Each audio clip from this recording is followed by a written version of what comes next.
হাদির চিকিৎসার জন্য যদি বিএনপিকে ব্যয় বহন করার জন্য যদি কোনো দায়িত্ব কর্তব্য আসে, নিঃসন্দেহে বিএনপি সেই দায়িত্ব কর্তব্য পালনের জন্য বিএনপি সারা দেশের নেতা কর্মী সমর্থকরা পর্যন্ত প্রস্তুত আছে।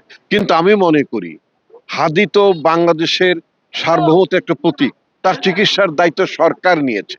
এই শঙ্কা তো থাকবে, বাংলাদেশকে অস্থিতিশীল করার জন্য তো একটা চক্রান্ত আছে, বাংলাদেশ যাতে গণতন্ত্রের পথে যাতে না হাঁটে সেটা চক্রান্ত আছে, বাংলাদেশে যাতে নির্বাচন না হয়ে যাতে হাসিনার মতো এই ধরনের অনির্বাচিত সরকার যাতে বছর পর বছর থাকে, ভারতের একটা গোলাম তাবেদা সরকার যাতে এই দেশে থাকে, এটার তো একটা প্রচেষ্টা, এটার তো একটা ষড়যন্ত্র গত 16 বছর ধরেই ছিল।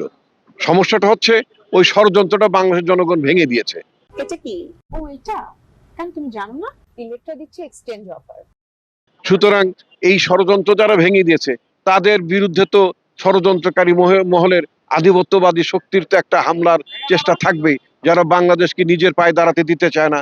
বাংলাদেশ গণতান্ত্রিক পথে হাঁটুক, বাংলাদেশে একটা নির্বাচিত সরকার আসুক, বাংলাদেশের জনগণ নিজেদের সরকার বেছে নেক, নিজেদের প্রতিনিধি দিয়ে সরকার পরিচালনা করুক, এটা যারা চায় না তাদের তরফ থেকে তো এই ধরনের হামলা, এই ধরনের ষড়যন্ত্র, এই ধরনের নাশকতা, এই ধরনের অস্থিতিশীলতার চেষ্টা, চক্রান্ত, ষড়যন্ত্র সবসময় ছিল, আছে, থাকবে। কিন্তু বাংলাদেশের জনগণ 24 আগস্টের যেই অভ্যুত্থান সংগঠিত করেছে ঠিক সেই চেতনায়, সেই ধারণায়, সেই ভাবনায় বাংলাদেশের জনগণ যাবতীয় চক্রান্ত, ষড়যন্ত্র ব্যাহত করে দেবে, নস্যাৎ করে দেবে। এখানে আমাদের চ্যালেঞ্জ হচ্ছে একটা ভালো নির্বাচন আয়োজন করা।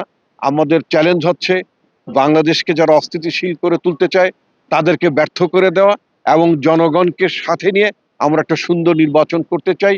এদেশের জনগণ দীর্ঘ 16 বছর ধরে একটি নির্বাচন থেকে অনুপস্থিত রয়েছেন, তারা নির্বাচনে ভোট দিতে পারেননি।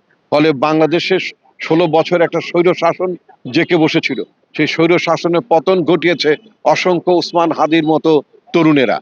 এদেশের সামগ্রিকভাবে আপামর জনসাধারণ বাংলাদেশে একটা ফ্যাসিবাদী শাসন ব্যবস্থার বিলোপ ঘটিয়েছে। সুতরাং ফ্যাসিবাদের বিপরীতে একটি গণতান্ত্রিক শাসন ব্যবস্থার উন্মেষ ঘটতে যাচ্ছে।